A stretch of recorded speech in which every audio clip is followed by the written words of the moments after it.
Okay, Janet, will you start reading, please, the English?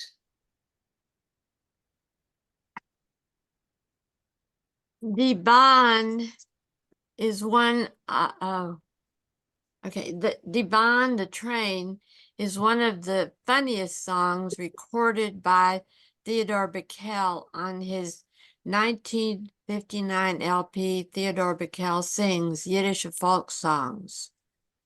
Eleanor Gordon Lotek writes in Favorite Yiddish Songs that one version was published by Saul Ginsberg and Pesach Merrick in 1901, another by A.Z. Idelsohn in 1932, and yet another by Israel Tachlicht in 1929, who had heard it 50 years earlier in 1879. But it may be even older because railroads had already been built in the Russian Empire by the 1840s. Go on.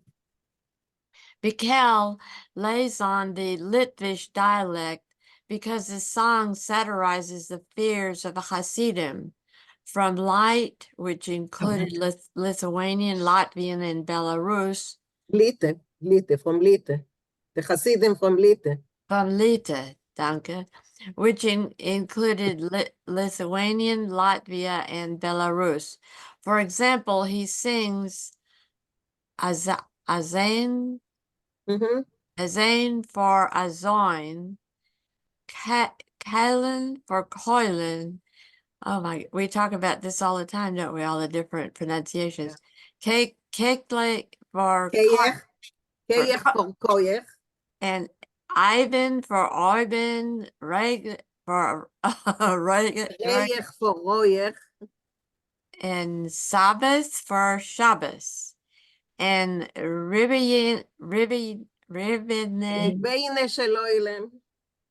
danke sehr, for Beine של Ribbine. אוילם for ריבוינה של אוילם.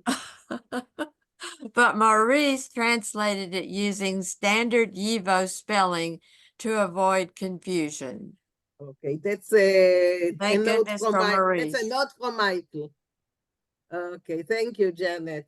Okay, Marsha. Yes, before you start, I see that Susan raised her hand. Susan? Okay, there is the general Litvish dialect, but the idea that Shabbos was called Sabbath was only characteristic of a small area of Lita, and I don't know exactly where it was, but in that town or that area, neither among the Jews and the non-Jews, they didn't use the shin. They said it's Shabbos. Most Litvaks would say Shabbos. And there was a joke. I remember my mother told me this joke that a Litvak came to the United States. The family, they were emigrated in the early days, and their son was drafted in the army, and then he was imprisoned. They couldn't believe it. Why? And he said to them, "Sie haben mir gesucht, ich bin in Armee, und sie haben geschrien, Sis! And ich geschossen, instead of ich hab geschossen." Thought it was schieß and geschossen. They told me they called out Sis, and he in his Litvak dialect thought that meant to shoot, and therefore he was imprisoned. Mm. Oh, God. I have that story in my book. Thank you, Susan. Okay, Marsha, please. Hat man Soins gesehen? Where did you see such a thing? Hat man Soins gehört? And where did you hear such a thing? Soy me soy as fire. Fire. As Fire und Wasser sollen schleppen wie Soy Reich. like No, we are fared. fared. Sorry. So can you translate it? As fire and water could drag along like a horse. Yeah, good. Okay. Can you I have ask a question about the C? You translated it as where? I thought it's vu is where. C. Okay, the foil, yeah. C introduces a question. That's all it does. So this means, has one heard such a thing? Has one seen such a thing? Okay, so it's just turning it in. It's there because it's a I see the question mark at the end. Okay, Yeah. so it doesn't have a literal translation. It's just used as a. Right, not in English. Of course, other languages do have introductory words like in Hebrew, ha'im, but it means there's a question coming up here. Okay. It's So- like, did you see such a thing? Did you hear such a Yeah. thing? But without the did, yeah. Okay. Mhm. Okay, Elaine, yes. To me, it just seemed like it was like, who has seen such a thing? Who has heard such a thing? Even though she doesn't mean who, but that's how I It's in would the say it. general. It's in the Right. general, yes. Right. Okay. And the other thing is, could you translate? I thought Zolan. Doesn't Zolan mean should? Like I thought it meant that fire and water should be dragged like a horse, No. right? Is it v affair mean like a horse? No. I didn't Okay, understand. I see. Rafael will explain it. Okay. Okay. So Zolan is often used in a subordinate phrase, and that's what happens here too. Has one heard such a thing? Has one seen such a thing? That fire and water should pull like a horse. And schleppen here is the subject is fire and Wasser. That fire and water should pull, should drag like a horse drags a wagon. Okay, all clear? Good. So Marsha, go on. Oi. Hot air a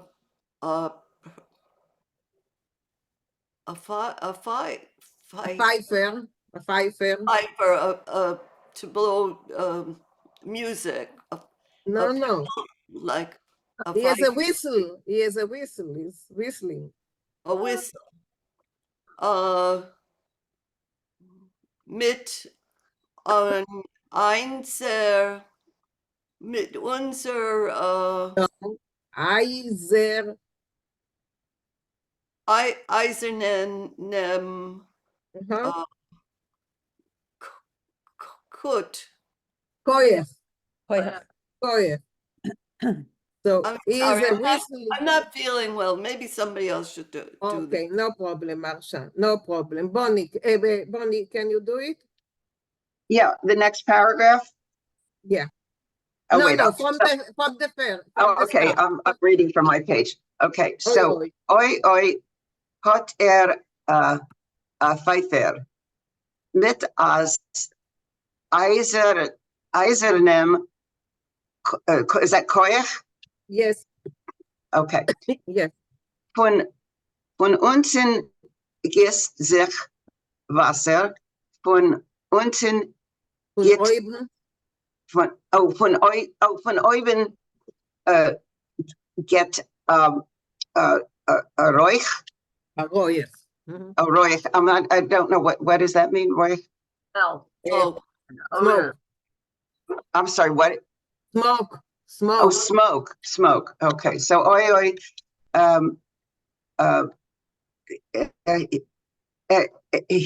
he has a whistle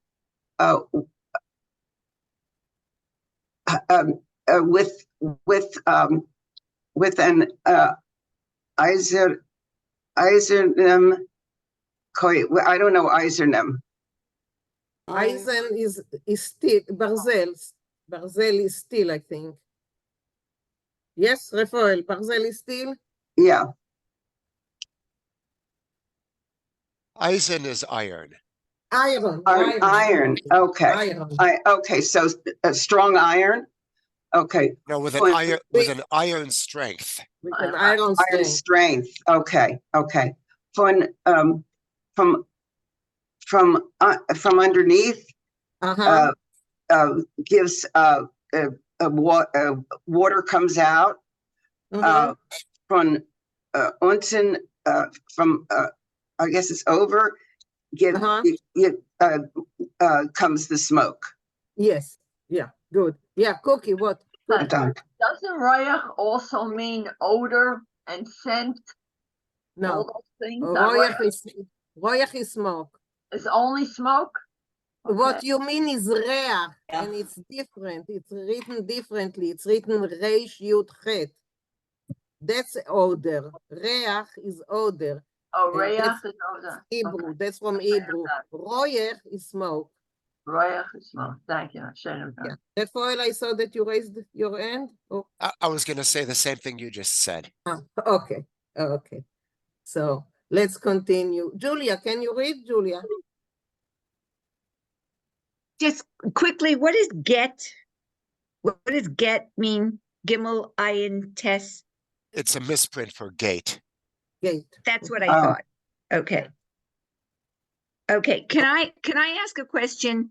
Yes. There was when I looked up I don't know, I looked up Roich, and I Mhm. think in the dictionary, the French, Bachner or whatever it's called, it said gate a Roich means there's trouble brewing. And it was gate. It was and I didn't know whether this was a misprint, but it said gate aroich meant there's trouble brewing. And can you comment on that, Rafael? Yes, it could mean that metaphorically, but here it's intended to be literal. Okay. Water pours below and smoke comes up above. Okay. Okay. Oh. Okay, Julia, can you read? Heise Keulen Zinnen für ihm am Michael.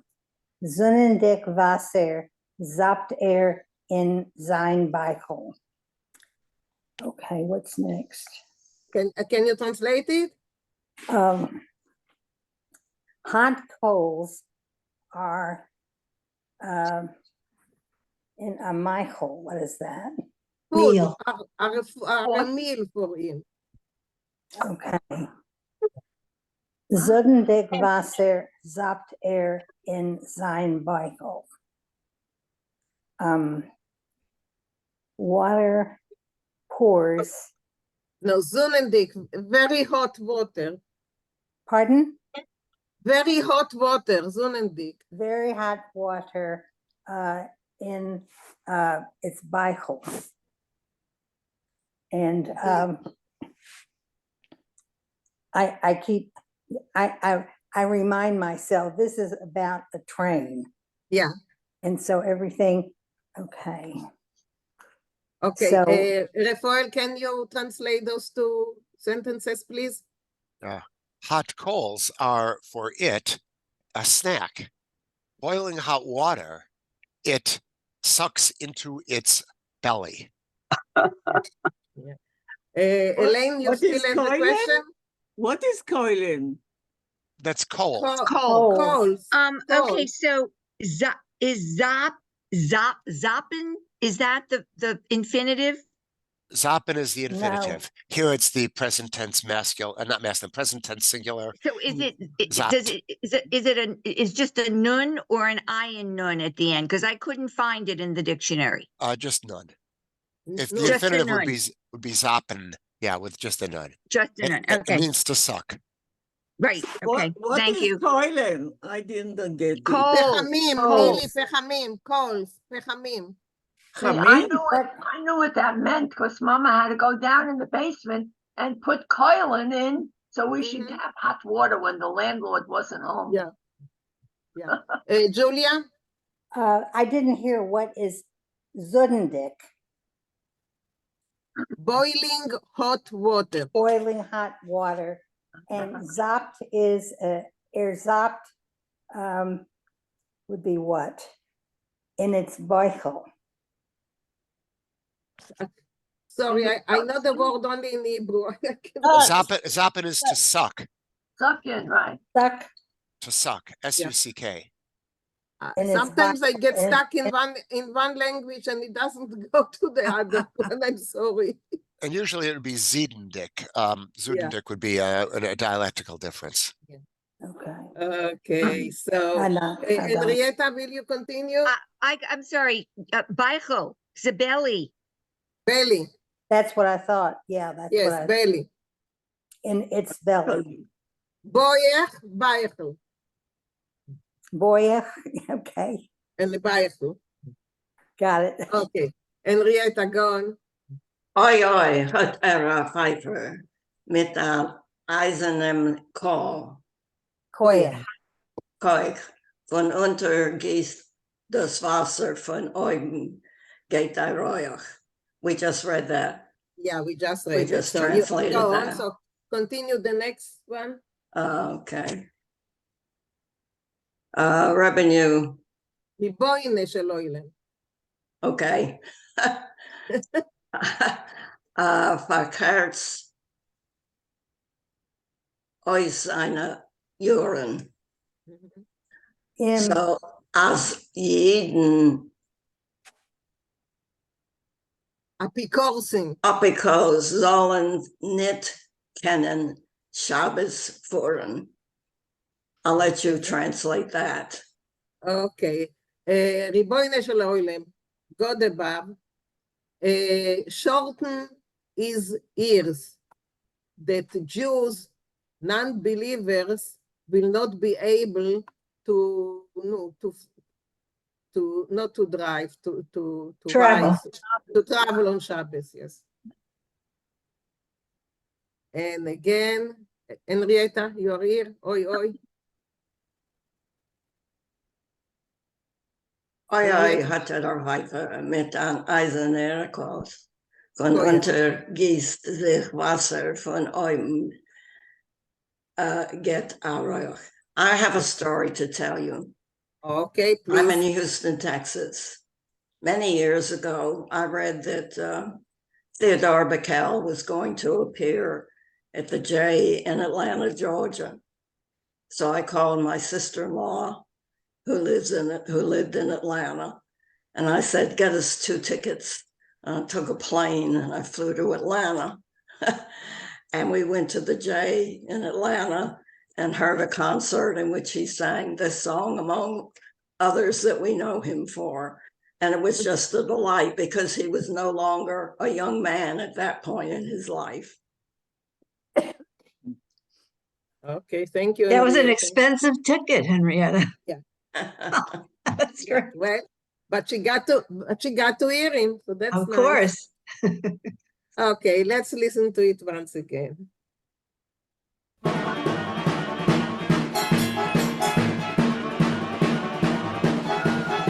Zu hat mir das nicht gesehen, zu hat mir das nicht gehört. Als Feier und Wasser soll schleppen wie ein Pferd. Ja, der Pfeifer mit einem eisernen Keier. Von unten guss ihr Wasser, von neben geht der Reher.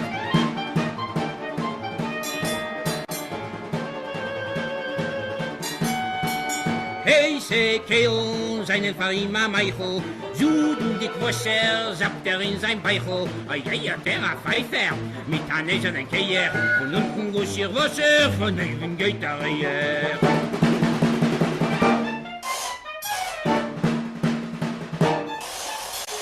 Beine Leilam verkauft ihm seine Jorn. Als jeden Apikosim soll nicht können so beschworen.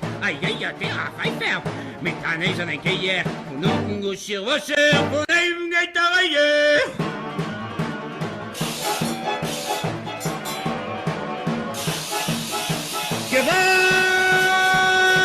Gewalt!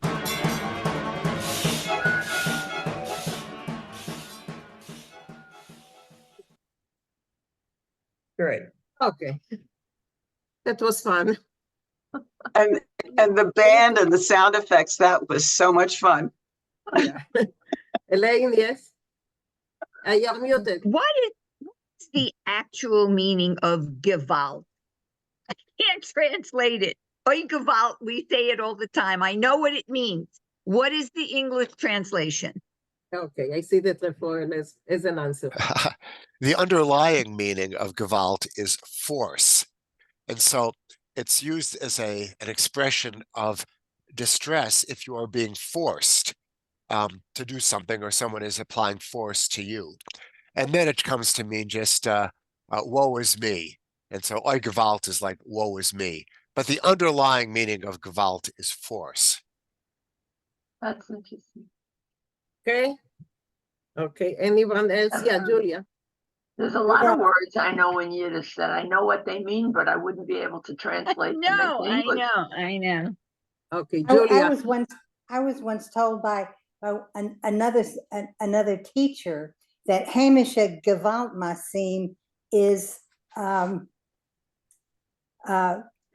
very bad, how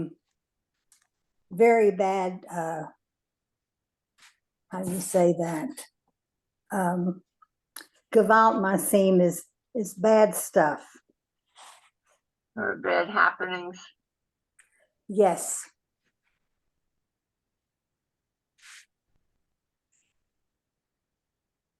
I've heard it translated as turmoil or disturbance as well. Well, I've heard it also, yes, as something that happens in the home that is not so good. Like a vowel, something terrible has happened. Absolutely, and that's what I've heard. Hamisha Gewalt Masim.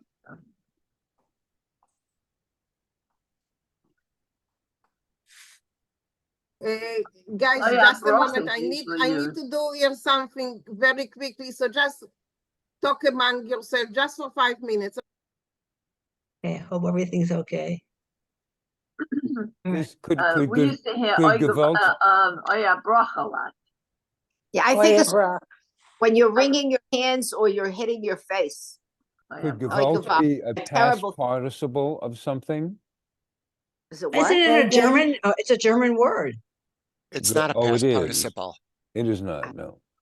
No, it's the prefix ge sometimes means a collection of things, like a gesindel. And that might be what the ge there is, but it's not a participle. Rafael, does it have roots in Hebrew at all? Or No, it's not a Hebraic word. It's a Germanic word. I think it's Germanic. Okay.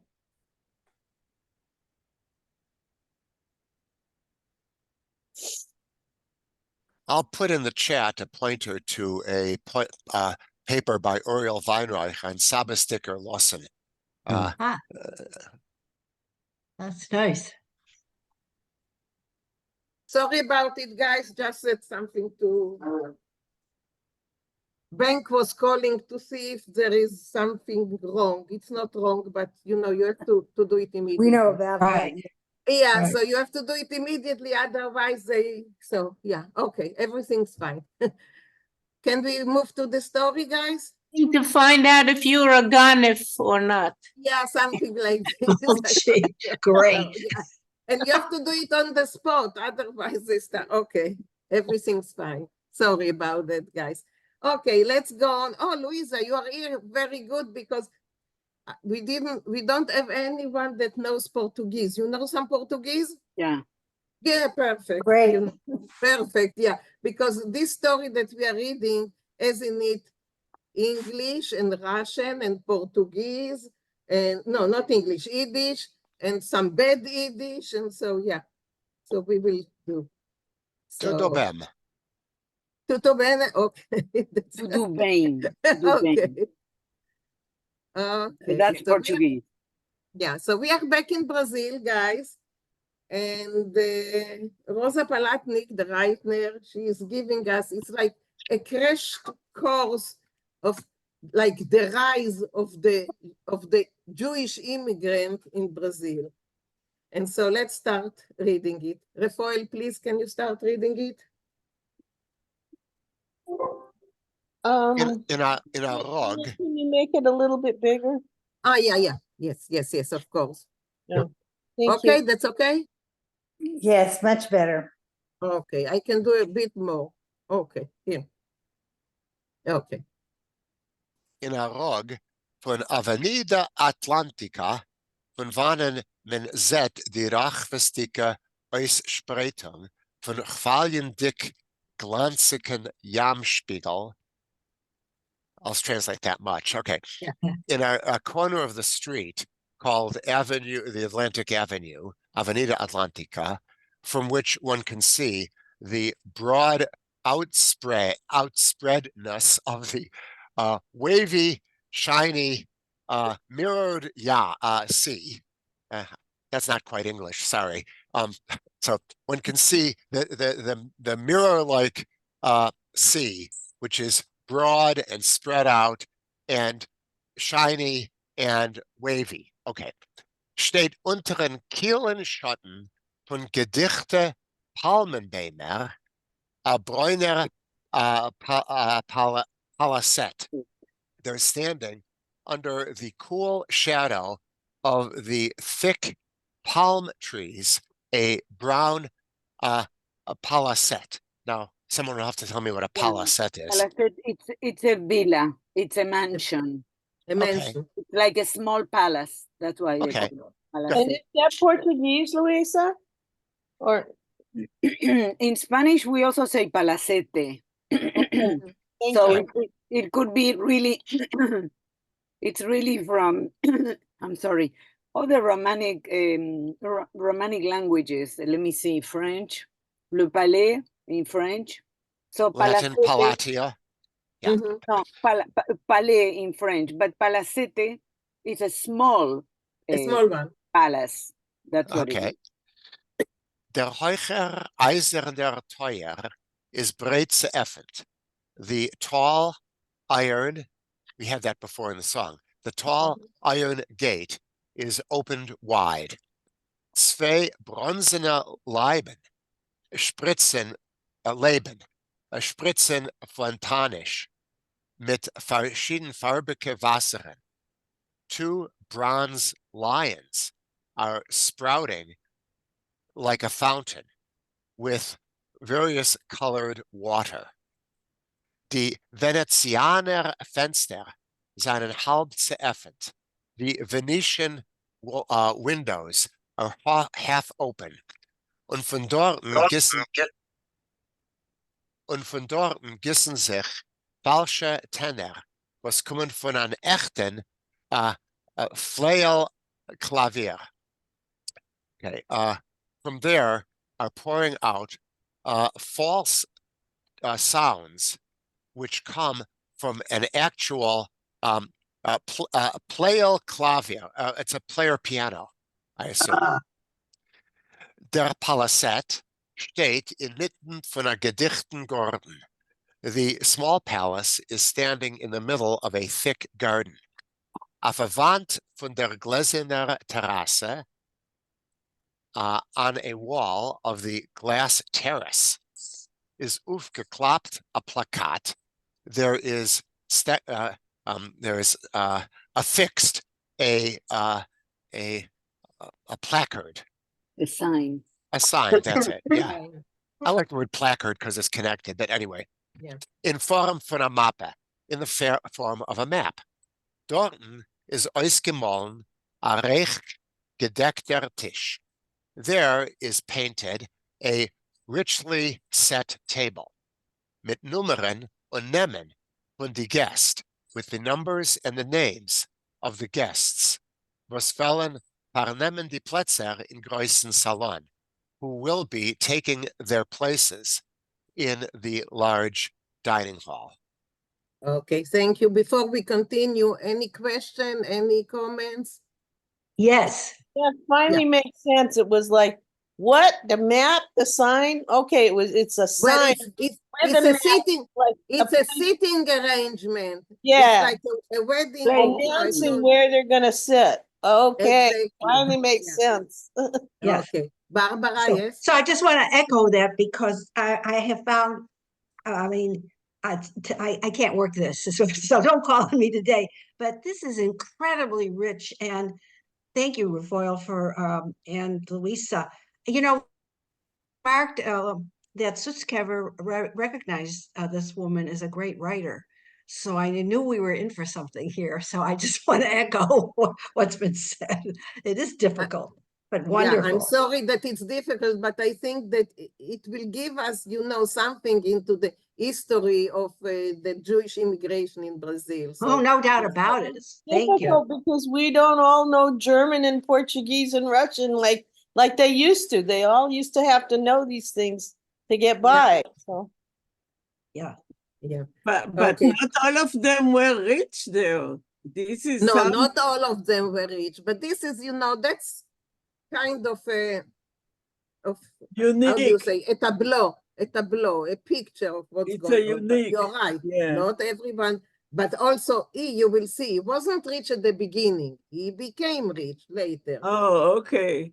Okay, Luisa, yes? Yeah, I wanted to mention something about that because in many countries of South America, there was, and Brazil was probably borderline in that regard. There was a big difference between people who were very rich and very poor. Argentina was the only country of South America who, for most of the 20th century, had the big distinction of being the one country of South America that had a very, very big middle class. So in Argentina, the Jews were usually at different levels of the middle class, and of course, there were always very rich Jews. In Brazil, there was much more of a contrast between people who were richer and people who were poorer, as there was in Venezuela, for example, in older days, not anymore.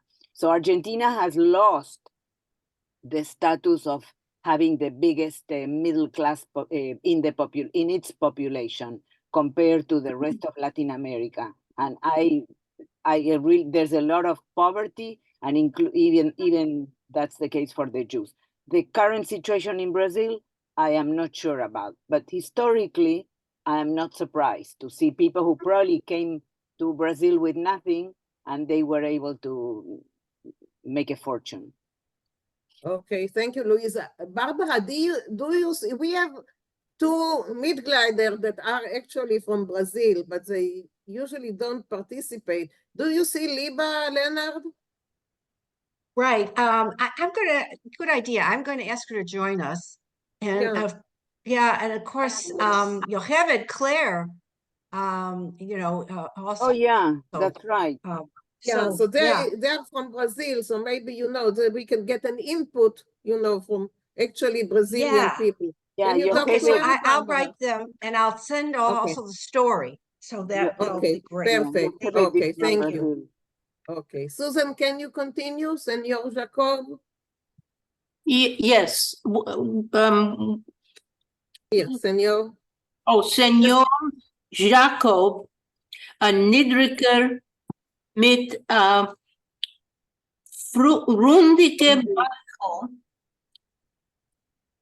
is, and Senor Jacob, a short guy with a round belly, is in an ausgepassten Frack, derech erdsdick, and in the proper jacket, he seemed decent enough. Kein gegangen seine musedicke Mechatenim. Okay. He went again. The Yuchas Dike. The Yuchas in head. Yeah, the Yuchas Dike. The Yuchas Dike. In-laws, his pedigreed in-laws. Okay, so just a moment. I see questions. Mari? I just want to say that Derech Aretzdike is so choice. That's Hebrew with the Yiddish ending, right? Yes. Totally different. It literally means the way of the land, but it's trying to say he's properly dressed, right? Derech Eretz is more than properly. Respect. It's with respect. Yeah, like Cookie said, it's respect. Derech Eretz is respect. Under Eretz, yeah. Under Respectful. Yeah. So using a Hebrew phrase to mean something that isn't literally Hebrew, right? It's yeah. It's just, But also in Hebrew, Derech Eretz means respect. oh, it does. Yeah, Okay. it does. We It know does. that. Derech Eretz means respect in Hebrew as well. Okay, thank It's you. just that it has the A suffix. grobe Mensch, under Eretz, yeah. Yeah. Thank So you. before Susan, before you continue, Louisa.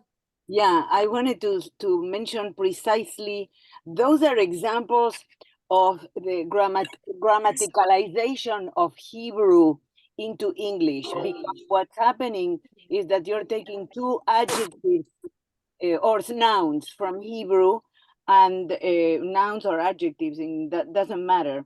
But the point is that you put the ending, the suffix is a Yiddish suffix that denotes adjectives. So that is proof of how well they knew Hebrew, because they were able to grammaticalize that into Yiddish and adapt it more from the point of view of the form, and of course in many ways also phonologically, which happens all the time in Yiddish. Okay, thank you. That's fascinating. That's exactly what fascinates me. Yeah. Okay, thank you, Susan. Go on. Kommt rein. Rein, por favor, come in, please. I had my hand up. I didn't see you. You missed it. Okay. So I have a question. I noticed that for Derech Eretz Dik, they use the Tzadi Sofit, even though it and with the thing. So why do they do that for plurals? Like if a word ends with a Sofit letter, there's no apostrophe and there's no I think they changed the letter from the Sofit to the regular letter, but I'm not sure about that. Can I? Okay. I'm asking that question. Okay, Rafael, please. Yeah. Yeah, what's happening here, it's a form of orthography, of spelling, that puts an apostrophe to separate the Hebraic from the non-Hebraic parts of the word. In the Evo orthography, that's not done, but it is happening here. And since that apostrophe is there, that means that that tzadi is really at the end of a region, and therefore requires the final tzadi, the longa tzadi. But in modern, well, let's say in Evo spelling, it would just be Derech Eretz Dik with a hyphen, as shown, but with the most likely with the ordinary tzadi and no apostrophe before the daled. Yeah. It's just a matter of spelling. Yeah. Okay, Louisa. Yeah. And thank you, Rafael, for that clarification. That's very useful. And also, I wanted to comment on the adaptation for a masculine form, or what is perceived as a masculine word, like Derech Eretz Dik, and in the same line, Meyuchas Dike, making it feminine. So again, Without respect is definitely masculine. Again, it's grammar. The point is the grammaticalization. Women have respect. The point is that how grammaticalized Hebrew has become into Yiddish, which is part of the thinking psyche of a Yiddish speaker. Okay, thanks. Rafael, yeah. Let me just point out that the lack of ending on Derech Eretz Dik is because it's used as an adverb. It's not gendered at all. But Meyuchas Dik has got the ending because it's plural, modifying mechatonim. And in Yiddish, the adjectival plural is and it's also free of gender. All genders use as the plural adjectival ending. So it's not a matter here of gender, but it is a matter clearly of using grammatical forms in order to properly put Hebraic words into Yiddish. Okay, so Susan, go on. Kommt rein. Kommt rein, por favor. Kommt näher. Bitte, bitte, come closer, please, please. gelassen, calmly, mit Yushavdas dicke Trittelach, with using the local way of walking? No, Ishuvadat is someone that, how to translate Ishuvadat? That is State of mind, a a very state, yeah, okay, a state of mind. He was thinking about it. It's also a bit respectfully, that's calmly with thinking about what he's doing, something like this. Contemplative. Contemplative, that's a good word. I would never Yeah. reach this in English. Thanks. what? Contemplative? How does that? Contemplative, yeah, Contemplative. contemplative. What is a templated? Ishuvadat. Ah, I'm stuck today in Hebrew. So. my Gewalt. Where's the Gewalt, forgetting exactly. story? Exactly, Gewalt. Okay. What is Susan. Trittelech? Small, okay. Small steps, no? Small steps. Contemplative small steps? Yes. Yes. Okay, He was thinking about, the way that he walks, the way he presents himself. got it, got it. And what is gelassen? Calmly. Ma? Calmly. Calm. Very calm. Oh, בשקט. משהו כזה. Oh, okay. Okay, go on, Susan. Yeah, we stopped you enough, Susan. Go on. Somebody's cracking up. I'm enjoying it. Hat der Mechoten Rab Dovidel sich der Nenter zum ausgeputzten Tisch. So the Mechoten, the in-law, Rab Dovidel, went closer to the set table. The table was all set. Sein Schmul, his narrow face, nachig und eingefallen. And it was like his face was fallen, and I'm not sure. Knochik is bony.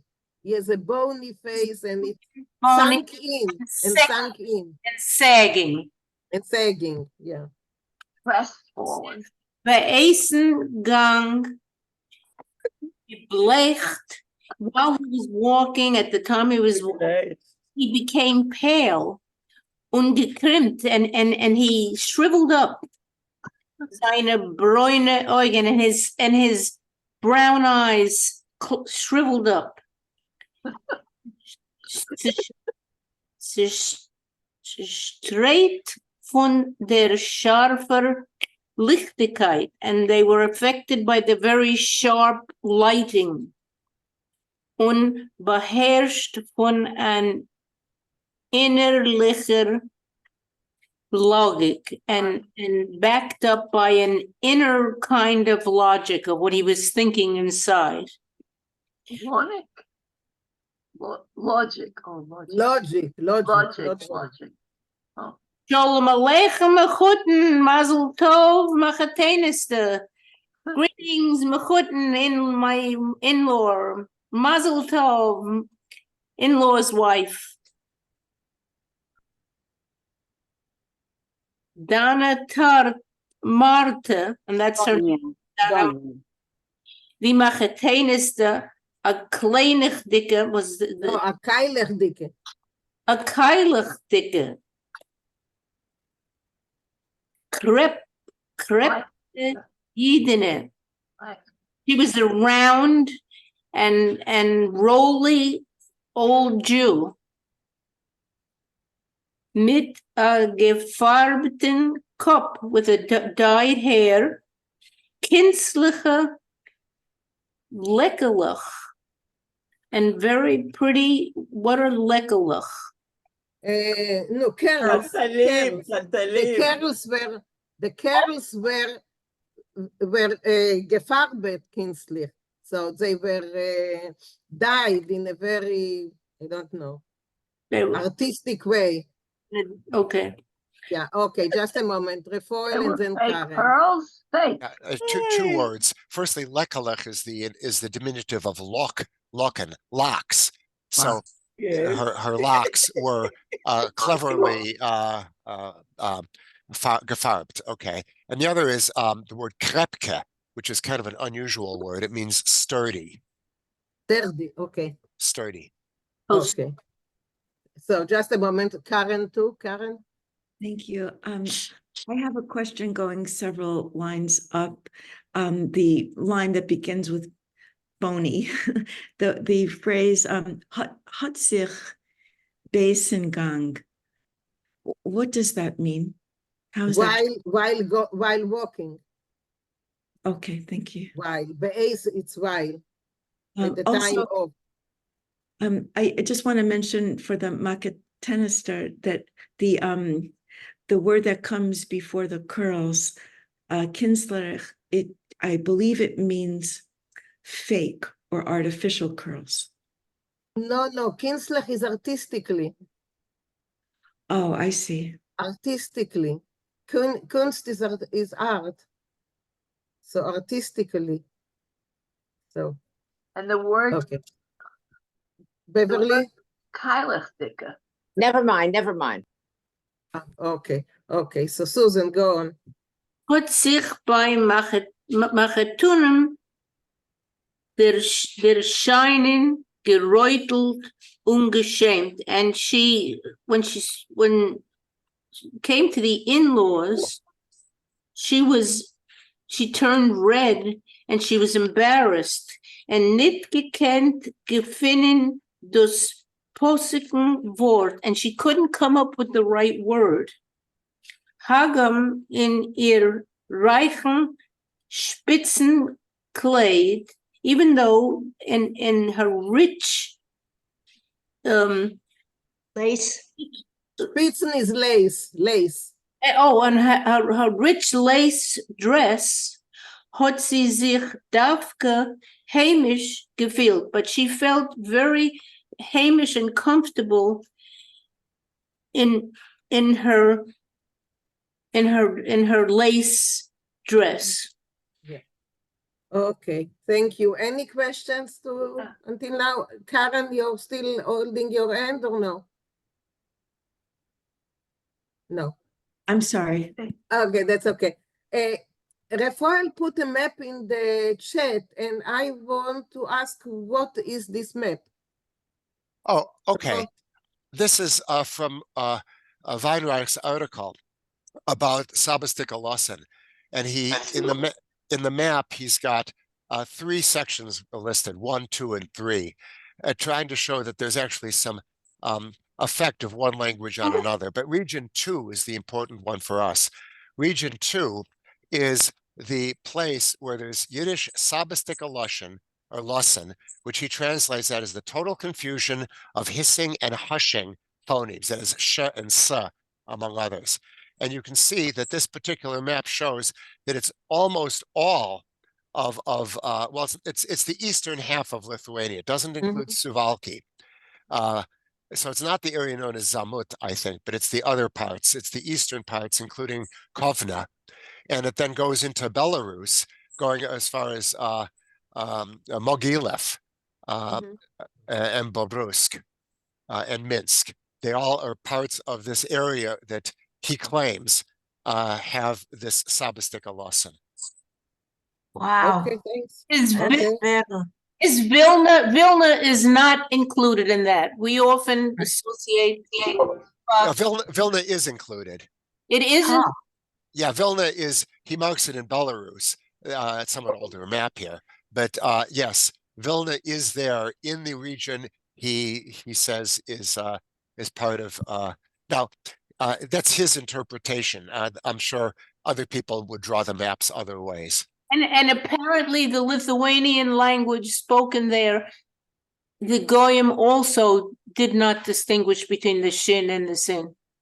Well, that's one of the things he's talking about when he goes down to region 3, which is the Polish. This is the region of Mazurzenia, which is also a confusion of non-palatal hissing and old hushing phonemes. And so I think what he's showing here is that there's a language in contact phenomenon. Where is the map?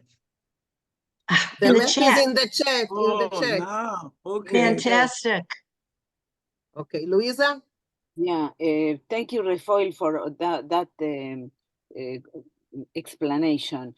What do you call that particular variety of Yiddish? Sabastikalosin, Oh, okay. which is The it's like Shabbostikalosin. Oh, And in okay. fact, it's called der Sabastikalosin. Usually you'd have das Loshen, but in that part of the world, in Yiddish land, there was seldom the use of das. It became der or d. So it's der Sabastikalosin. Thank you. Well, you know that those kinds of variations are common to many languages that spread across very big territories. Anyway, I wanted to add that Donna Marta, that Donna is the title of respect. Like, I don't know if you've heard it in Spanish. In Spanish, it's Doña. Like lady. Lady Marta. It's a form of address. It's a form of respect that you use when in the Spanish-speaking world, and obviously in the Portuguese-speaking world as well, because they're closely related linguistically. And it has to do with if you're not going to address the person with the name and surname, it's a matter of respect. And so instead of calling the person just by that first name, in Portuguese, you say Dona, and in Spanish, if you are not familiar how to address someone, you can always say Doña whatever and be okay in as far as addressing a person with respect. Like Don for a man. It's used nowadays also in colloquial Spanish. Oh, yeah. Also in Italian. Rafael, is there a way that you can send the map so I can enlarge it because I cannot see anything from this? Maybe. I'll do it if you want. I can do it. Thanks. Okay, thank you. Okay. May I also point out one more thing? In the sentence we just translated, hat sich bei Mechutens der Scheinen, she, as the Mechuten appeared, hat sie gereutelt. So der Scheinen is appearance, and it's Mechutens, the possessive, at the appearance of her in-laws. One more question, please. Where is that reference? Where does Weinberg, is that in his history of the Yiddish language? No, it's Weinreich, and and it's in an article he wrote, which was published. Let me see, it was in a journal called Word, Volume 8, Number 4. Thank you. Are you sending it to us? The whole article. I put in the chat. I put a URL of the whole article, a link for the whole article. There is a link for it, so. Thank you, Refoil. Okay, so whoever is interested in this can get it. So, Karen, can you continue?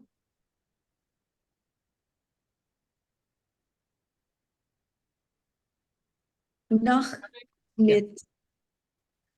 mit 30 Jahren zurück ist Donna Marta reingefallen in Schmalzgrube. 30 years earlier, Donna Marta fell, she struck it rich. Exactly. She fell into a duck fat grave. Yeah. She struck it rich, that's it. Sie hat nicht gesehen dem Anheb, wenn Senor Jacob hat noch, she didn't see the beginning of it when Senor Jacob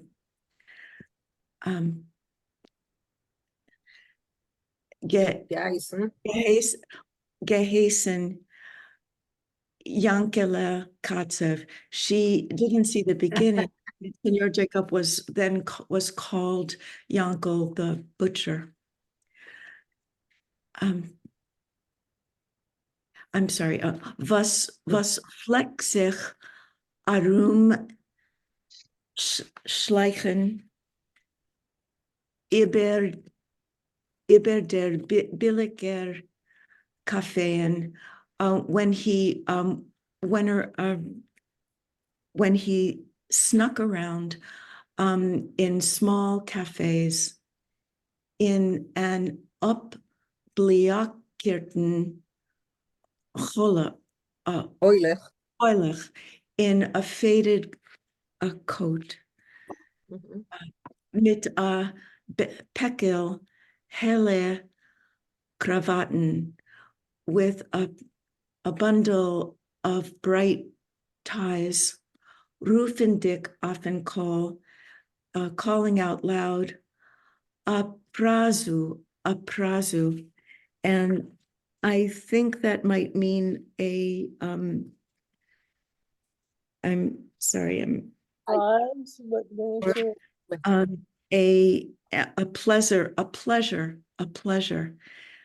Louisa, just a moment. I think, Louisa? I think it means in installments because prazo would be, I haven't looked it up, but I can look it up in a dictionary, but prazo would be plazo.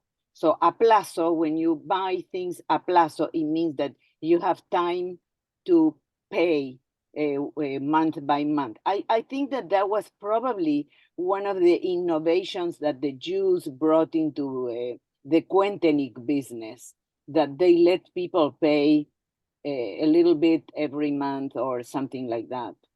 In many countries where Jews were Quenteniks, right?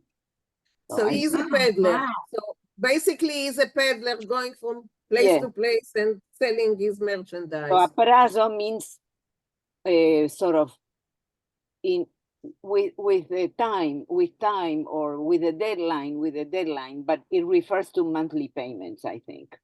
Okay.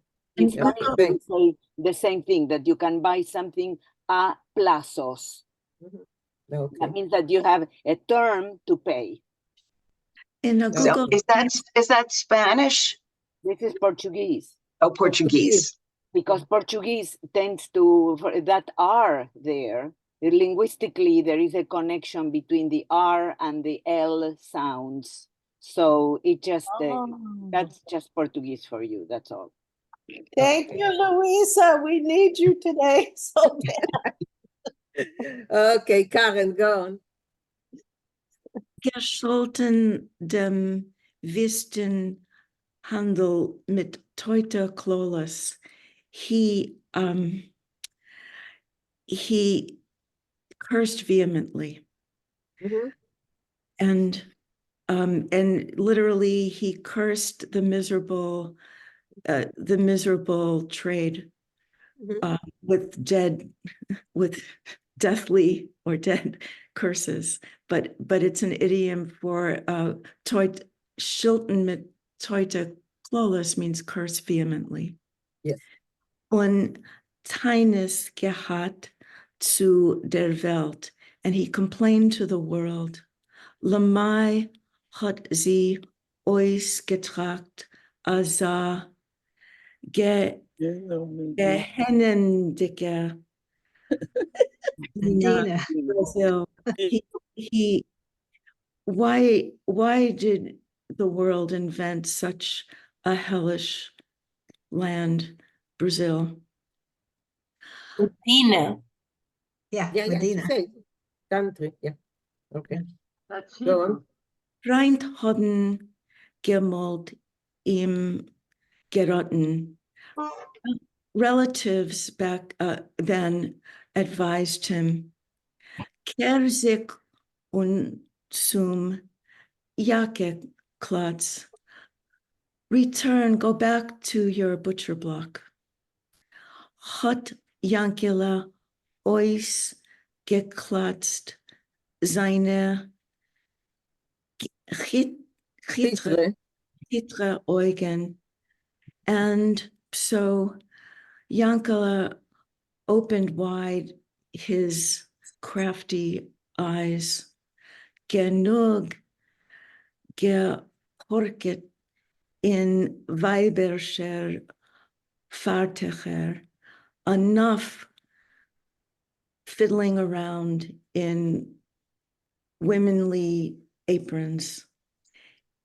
Ins chomes ginnik. I think ins might mean your in a certain dialect, but the next word, I do not know what it means. I think it means we had enough. Foil, what do you think? I have no idea. I think, but it's kind of it's a weird Yiddish. Ins omes genik. Genik is enough. I think we had enough. What word? Oiskelos? Omes. What do you- Susan, did you hear it? Did you hear anything like this? Never. No. Hummus, I don't know. Yeah, that's what. Ins omes genik. Okay, in a Zeitarum hat sich bewiesen and ois gestreuter in some time later on he showed up very well dressed dressed to the nines and a parfumierter, a scented person of Jene Geslach. And I think this means he's in that alley, the alley where the underworld is. Yes. The pimps and prostitutes in Chaverschaft mit jener Leid, in friendship with those people. So it's interesting that it's, you shouldn't mention those stuff. Jene Gessler, but everyone knows, even though he doesn't say exactly, but everyone knows what it means. So, Yes. Louisa. I have a question about the paragraph that actually begins after aprazo. Gescholten dem Wisten. Can you explain those words, please? Karen, you read it and you read it right. Yes, it's an idiom, and gescholten is the past tense of shilton, so it's cursed the miserable trade with dead, or an adjective, dead curses, and the idiom is to shilton mit teute klolus, means to curse vehemently. But what is there in gescholten dem Wisten? Is it Wisten? Wisten means miserable or gloomy.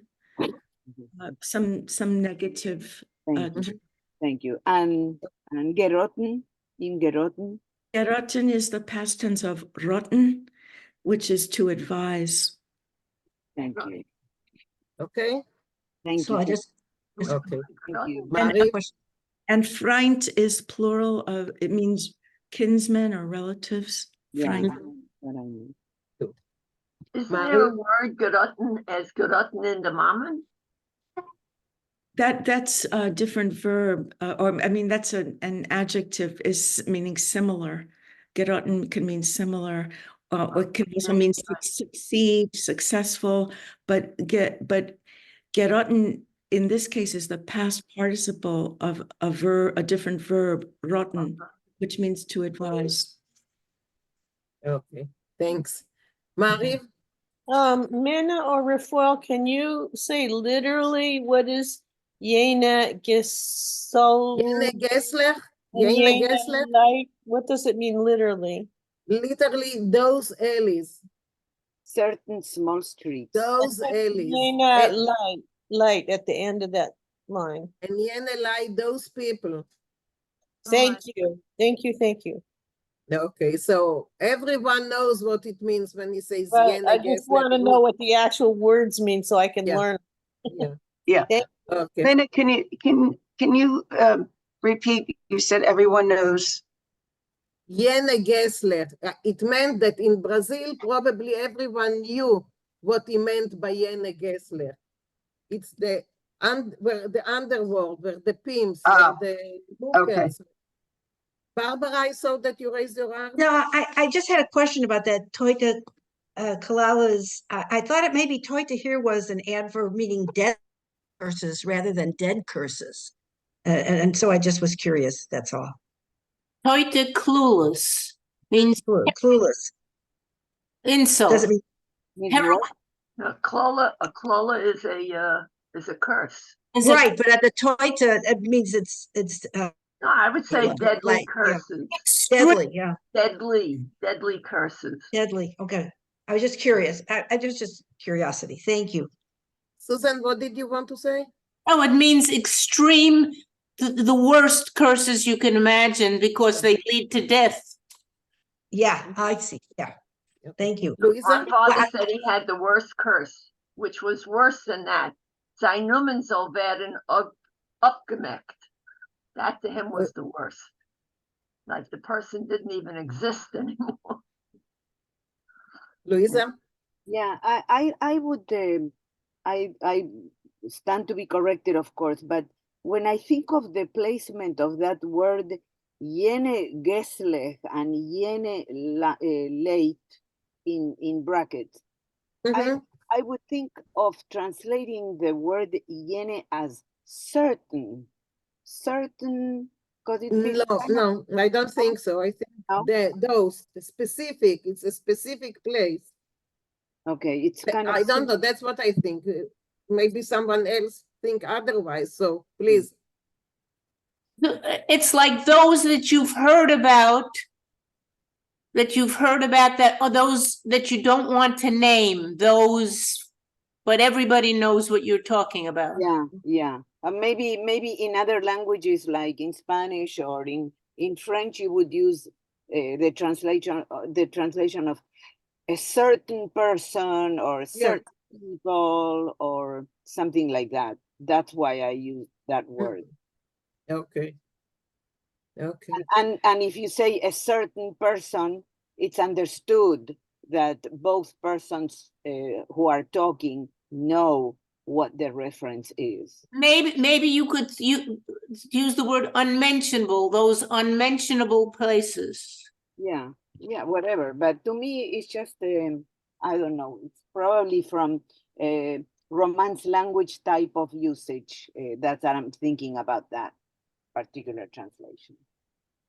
But thank you. Okay, thanks. Let's go on. Beverly is bald. Okay, is bald geworden, Korfschaft mit ihm. So all of a sudden it became, I'm not sure, what's Korfschaft? Fighting? Korfschaft. No, how would you be translate? Near each other. They stopped being close to him. Oh, so all of a sudden they stopped being close to each other. A filler kein Morgen. Good morgen. Oh, see, okay, hold on. Where does it say good? Oh, I have it smaller. Hold on. I mean, I have it bigger. A filler kein good morning. Even they didn't even say good morning. Hat nicht gepasst, ihm zu sagen. It didn't even good morning. He didn't even say good morning. Is that okay? They didn't say to him, people didn't say good morning to him. Yeah, I don't think it's about him. I think it's about his relatives no longer said good morning to him, right? No, not his relatives. People just didn't want to be near him. He was associated with those people, with those trade, So they didn't even say good morning to him anymore. Didn't want them to even say good morning. Yeah. Right. Hat Yankele beschlossen. So Yankele decided or made a decision. Nit is nit. No is no. No, he says it's like it depends on the way that you pronounce. Nit is nit. No, so okay. They don't want to say good. Okay, oh, no I problem. See. It's okay. No is no. Grad demot hat zu sein Weib heimgeschrieben. So at that moment, at that time, he wrote to his wife, heimgeschrieben, to his home. He wrote So to she her. wasn't in Brazil. He came to Right. Brazil. She was still in the old home in Europe. Right. And so he wrote to her home, to her. Nie escucha. Oh, that must be a. Niskuchai, that's Russian, and I'm Right. not sure what it means. Anyone knows what it means? I think it's never mind. I'm not sure.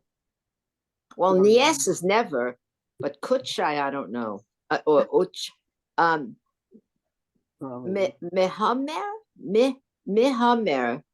What is mehamer? I think Mir Oben. I'm not sure. Rafael, Yeah. what do you think? I just looked up Rafael, you're still here? Nieskuchai. Yeah. Yeah. I just looked up Nieskuchai, and it seems to mean, it is Russian. It seems to mean do not be bored.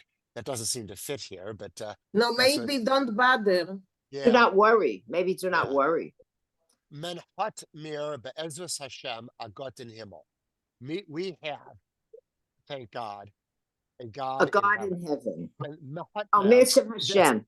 Yeah, no, it's not Mitzvah Hashem. It's be'ezus Hashem, but means the same thing. And No. that expression, Mahomer, is Southern dialect usually, where it's mir haben mir.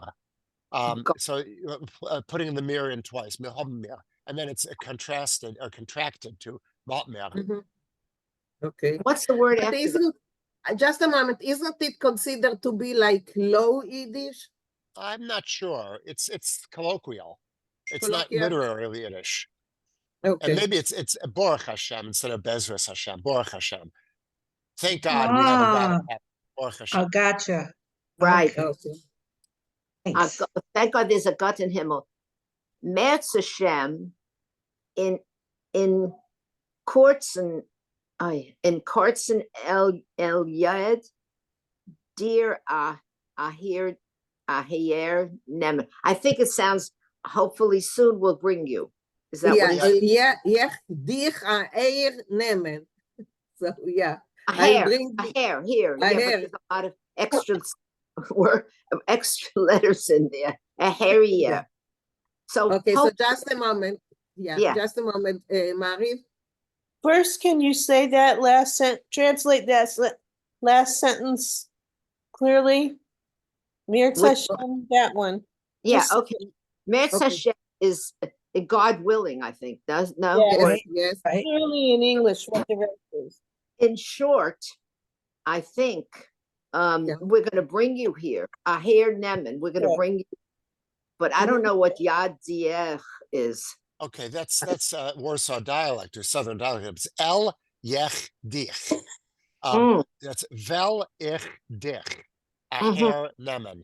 Vel Ich Dich. I will or Vel bring ich you. Di- Yeah, I will bring you here. This I remember because my mother that was from Lodz used to poke fun at my father that was from Warsaw in Yach we been in Yach. So that's why I know these things. Really? Oh my. Yeah. As And Meta. then, isn't there Nishkusha? Isn't that at the beginning? Isn't that Nishkusha? No, that's Russian. Oh, it sounded like that to me, but it's No, not. Niskuchai. Yeah. Niskuchai. No, that's Niskuchai. That's sounds Russian. just like Nishkusha is Yiddish and not from Russian. I don't know. Yeah, Nishkusher is Yiddish, and that's Niskuchai is Russian. Yeah, but it's just the same.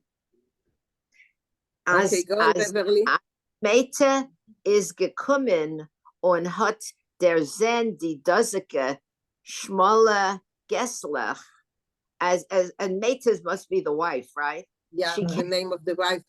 Before she became Martha, she was Meta.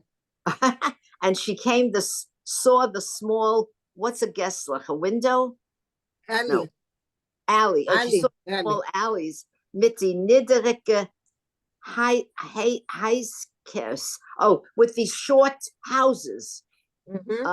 Hat sie gegeben a Ruck araf ihr schwarzen Schalik tiefer über die Augen. So it sounds like she took her shawl and covered her eyes.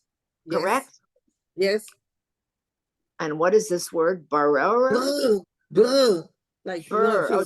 Oh, she's, sub no, base. she's kind of, Burr. Sub It's base island. full. Burr. I'm not sure what that means. Oh, is there a synagogue? Is there a shul or a stool? No. A school? Oilem is a cemetery. Cemetery. Oh, a cemetery. So she's Oh, asking if this is the cemetery, the small houses. the small houses. In the red light district, they wouldn't have had the houses, they were just like little huts so that each one could have their little prostitution business on one floor in the narrow alley. That's what I get the idea. Yes, Oh, exactly. wow. Yeah. Nor Okay, in oven, Luisa, just a moment. But I have a question. Sure. Because wasn't he writing to his wife back in the old country and telling Yes. where to bring you? Yeah. And then the next sentence, who's talking or who's thinking? She gets there and she says, "Oy vey, where did you bring me to?" She came. Ah, okay. So She's they here. as Meite, what's Meite? Meite is her name. Is her name. Because afterward she became Marta. But her name was Meite from home. It's probably something like Mashe. Who knows? I don't know. It's my Yiddish name, Meta. Oh, really? Okay. Okay. Now we know. Oh, nothing over at night. Then No. sie hat, what? No in Avon. No. Nor. What's wrong? Here, this word. No. I know. Nor in ovens, right? Yes. Only in the evening? Yeah. Mhm. Wenn die Sonne hat gehalten ihr Rosaponem auf den Hexenberg, when the sun held her red face on the highest mountain? Yeah, Yes. Corcovado. A little weird. Von Corcovado, is that the town? Corcovado. The Corcovado. Versteckt dorten ihre letzte Strahlen. Oh, Strahlen. Oh, it's a resh. Strahlen in die Kreuzorms. Von dem Eisgesch. This is too much. We got to take it slower, right? I'll tell you. Go ahead. Okay, Luisa wants to say. Because if you see a typical Rio de Janeiro, any picture of the main sites of Rio de Janeiro will show the statue. First of all, the Corcovado is a very high mountain, and on top of that very high mountain, it's the sculpture of Jesus and the cross. Oh. So it's on top also, of it's talking about Jesus here, you see. Oh, yeah. The next word is Jesus. In the Kreuzorms von dem ausgesprochenen Jesus, Jesus. So the Christ, whatever. Yes, the Christ. The ends, orems. What is so the sun is shining. Right. Shining on the statue of Jesus. Right. So she saw this. Demot haben sich die You cannot visit. You're in Rio de Janeiro. Janeiro. Avoid seeing it in all of Rio de Janeiro. It's huge, gigantic Jesus Christ over the whole city. Right. Every photo you see of it, it has that in it. Exactly. So the wide windows get ton of prow. I'm not sure. Open up, to open. Oh, all the wide windows opened. Es hat genommen schmecken. I have minutes here. I can't. Oh, hold on. Von Leib mit Schmink. They smelled. What is Leib and Schmink? Leib is Kerper, is your body. And Schmink. And Schminke is lipstick. Oh, wow. So on Meite hat sich getan a patch in die fette Lippen on it. And she took this lipstick and she No. And she No? gave herself, look She hit at her- my picture. She did like this, she put it in She her fat lips. She smacked her fat lips. Her fat lips. Is that right?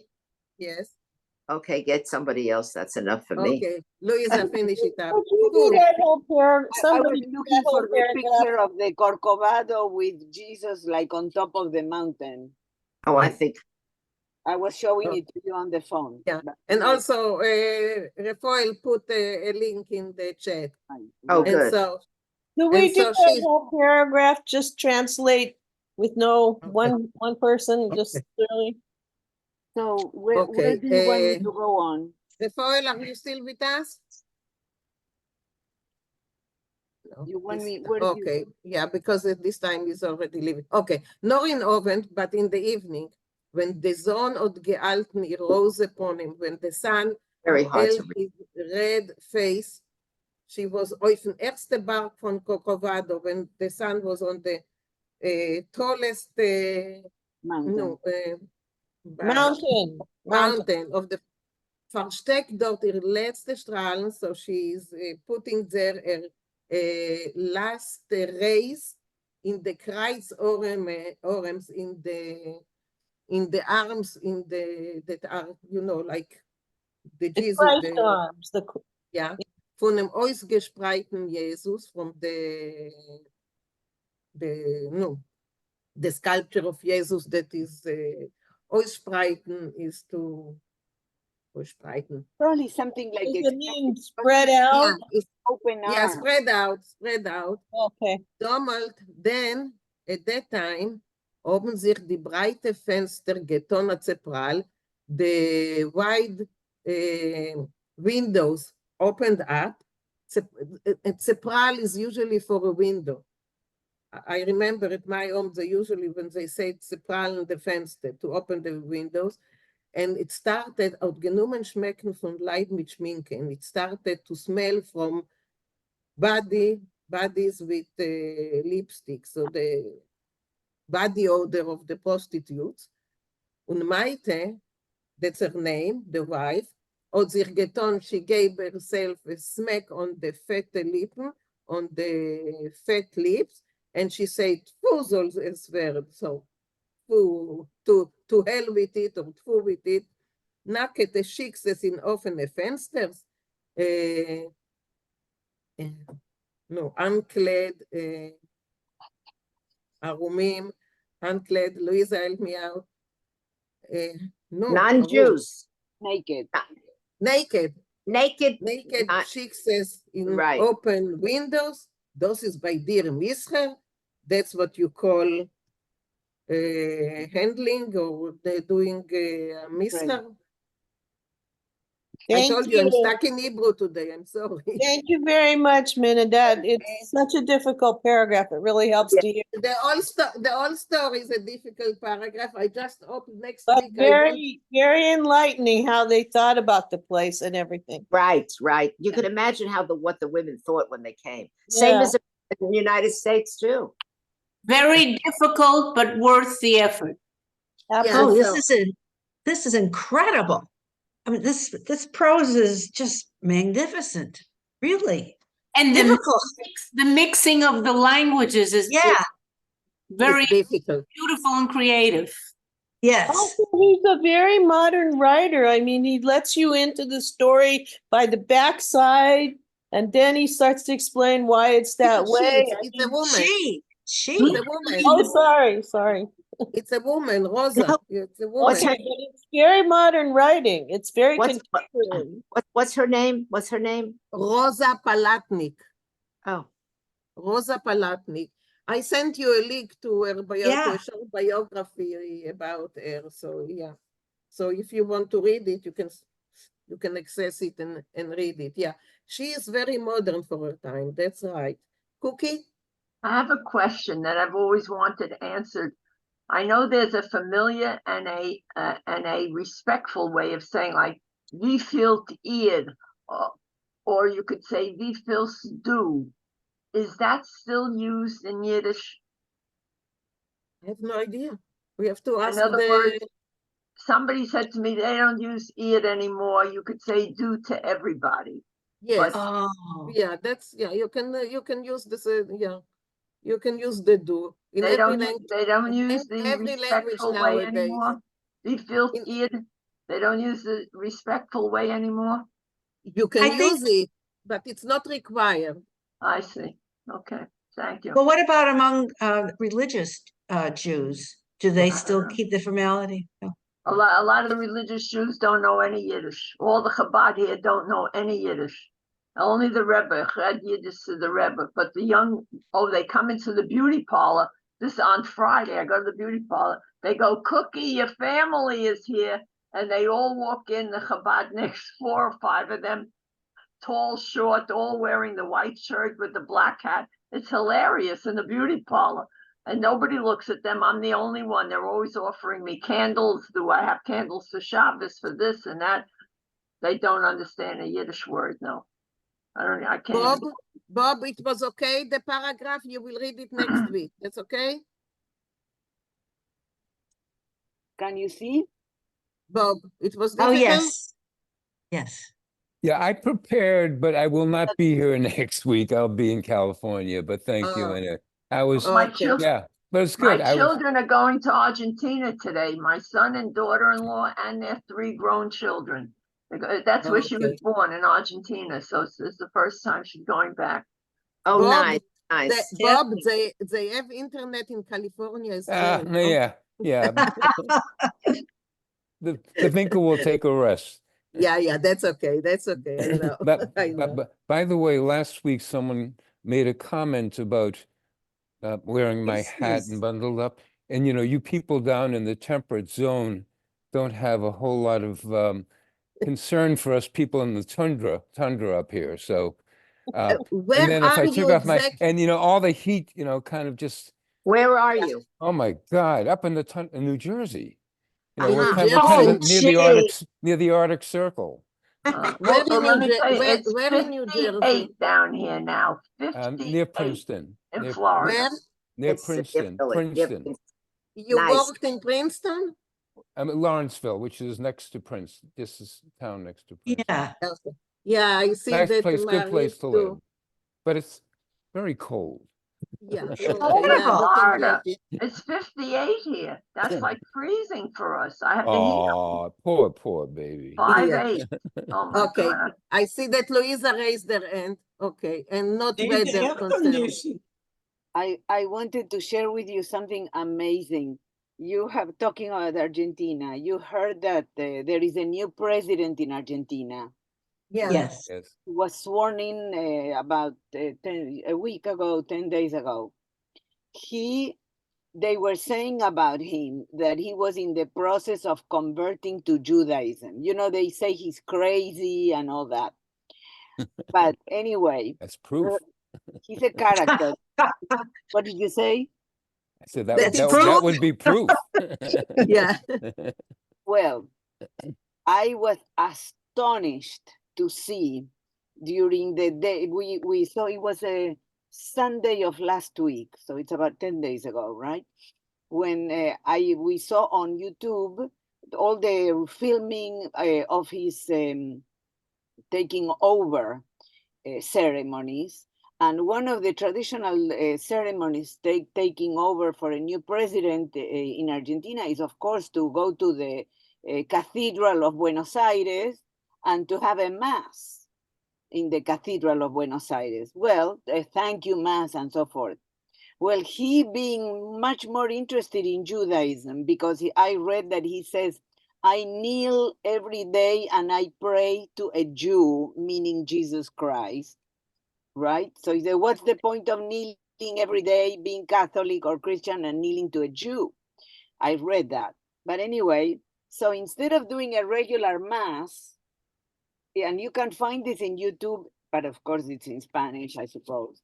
Well, anyway, this mass turned out to be an interreligious ceremony in which there was part of the Christian ritual, but he had invited an Anglican priest, an evangelical priest, or they had invited, a rabbi, a Greek Orthodox priest, and an imam. So first was, after they did the prayers, the Greek Orthodox was the first one to offer some blessing that went on for about 20 minutes, you know, the usual stuff. Then the Anglican minister offered his blessing, and, you know, it was shorter and much more to the point. Then the evangelical, it was okay. Then was the turn of the rabbi. Of course, he was standing there with the kippah.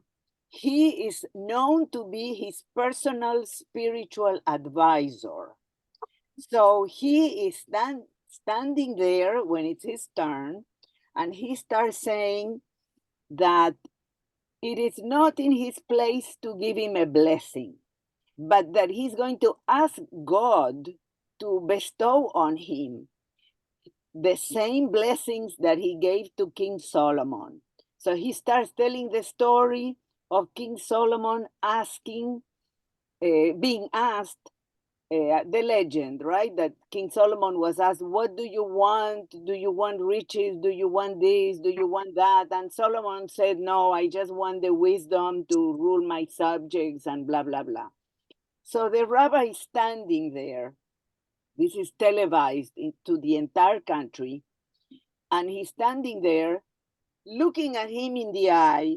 His eyes are getting wet, and suddenly he perks up and he says, can you tell me what would be your answer to that question that was asked of Solomon? Because I know what your answer is. And I think he said wisdom, blah, blah, blah. So he said, yes, you said the same thing that Solomon asked of God and blah, blah. Then it was as if it were a conversation between just the two of them. The way you saw the eye contact between them, I thought that would never live to see anything like that in the Argentinian cathedral, right? And at the end, as he went on, he mentioned Solomon, David, and so forth. It was clearly the best part of the service. And then the imam, when he did his blessing, the imam of Buenos Aires, I suppose he was talking also about King David, Moses, and Aaron, the imam in Buenos Aires. He came right after him. And then when the person who was narrating the whole program made a summary of the service at the cathedral, she said, well, clearly the rabbi's intervention was the most outstanding one, blah, blah, blah. I just could not believe my ears. Was it Rabbi Jata, our rabbi from Beth? No. Because he's a big macha there. But this was a very young rabbi who has just been named, and it was said also that he is the new Argentinian ambassador to Israel. And it looked like a conversation between the two of them. It was so intimate. It was amazing. Wow. So if you have an opportunity, see if you can tell that to my son before he leaves for Argentina. That's a very nice story. Luisa, if you come across a YouTube of that, send it to us, okay? Okay, I'll look for it. I will look for it. And Luisa, I looked for the song and I cannot find it. Oh, never mind. It was probably a song that was sung in Argentina, and thank you for trying. I looked in Yiddish, in Hebrew, in whatever. I remember, when I was a little girl, that when I was in the Jewish school, the one where we always used to do Kabbalah Shabbat, of course, or any celebrations, and there was a Hanukkah song. And I think I even remember the name. Yeah. I remember the face of this young boy singing, Das erste Lichtel, sind dich on mein Kind. And it went on. There is a song by Naomi Shemer in Hebrew. It sounds a bit a bit, you know, but it's not it. It's not it. but it's not it because also it was written later. It was not written. If I make, you know, I know how old we are, and Right, so right. No, don't worry about it. You know who might know? The people who used to. I have a lot of girlfriends who were part of who really have a very very broad Yiddish education as well as Hebrew education. I'm going to find out with them. To see Okay. what we know. Louisa, could the new elected one be a descendant from hidden Jews, maybe? You know what? Anything is possible because his name is Milei, and I don't know what the background of that name is, but I would not be surprised. And I was just stunned because I was just stunned to see a rabbi given such Yeah, promise. that they made a mix with all the religions like that because they're so Catholic. They Right. made it ecumenical. It's not such a Catholic country traditionally. It's not like Mexico because Argentina has a strong tradition of being a very lay country and not really religious. You know, when you think of Latin America, you really have to distinguish because maybe because of the proximity, we are used to thinking, oh, Argentina, Mexico, oh, it's all the same. Well, no, it's not the same. It's very, very different. There's a lot of. As a matter of fact, that last story we read, he pointed out that the northern countries were more closely tied to the old country, and as you got farther south, they were able to be more independent of it. And you see that in the language as well, you know, the further from Spain. But really every country is very idiosyncratically different because Argentina got an enormous melting pot type of immigration from everywhere at the end of the century. So it's not your typical church-going community in any way. And even Mexico is not such a church-going country anyway. But the point, I always like to distinguish because I think that people tend to think south of the Rio Grande, everything is the same. And south of the Rio Grande, everything is not at all the same. So I think at one point Argentina had one of maybe the greatest GDP per capita in the world, and right. then it kind of fell apart And let me politically. tell you, contrarily to what I thought he would do, the man who was this new president, who everybody was saying he's crazy, he was bringing a chainsaw to his campaign and saying he was going to chop, you know, this and chop that, and that he was an anarchist. That's what he kept saying. He gave a summary of Argentina, and he is an economist, by the way. So I think that it was all theatrics because his speech, his ascension speech, right? You call it ascension? Mm-hmm.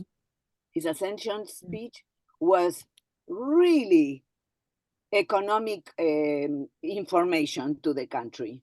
And basically, and the one thing that he said to everybody is, there is no money. Meaning, translated, there is no money. But he gave all the economic data, and he was amazing in my view. So maybe the crazy stuff is just theatrics. I don't know. Okay, guys. Next week we will continue where we stopped today and learn more about Brazil and its immigrant. And I hope you find it interesting. I found it extremely interesting. Yes. Oh, and Happy New Year. Happy New Bolsonaro, Year the to Brazilian everybody. president, excuse me, Bob. Bolsonaro, the Brazilian president, was there at the ceremony, and the King of Spain was there, and there were a bunch of people, and he said all these things. I thought the King of Spain must be very furious. But anyway, Bolsonaro, who they say is a Trump-like person, he was there. So anyway, it was really exciting. So bye everyone. We will see you next week, except for Bob that already left. So Bye. Wow, See you. thank you so much for this. Bye. Nina, Bye. it was excellent. Just a moment. Barbara, did you wrote Morty? Oh, yes, I did, for Yeah, sure. And I okay. heard from him as well. Yes, thank Okay, you. thank you. Yes, actually, maybe we should announce somehow that, well, Morty may be back next week, but Yeah, he Morty's said he mother won't passed away. be now. Yeah, Yeah. some people say that they couldn't, but yeah, Morty's mother passed away, so that's why he hasn't been in class for the last couple of yeah. So Yeah. that's why. So we wrote condolences in I the see. name of the Thank you Vinkl. for sharing that. I did not know. Yeah. Okay. So All right. okay. Bye everyone. you. See you next week. All right. Thank Bye. you.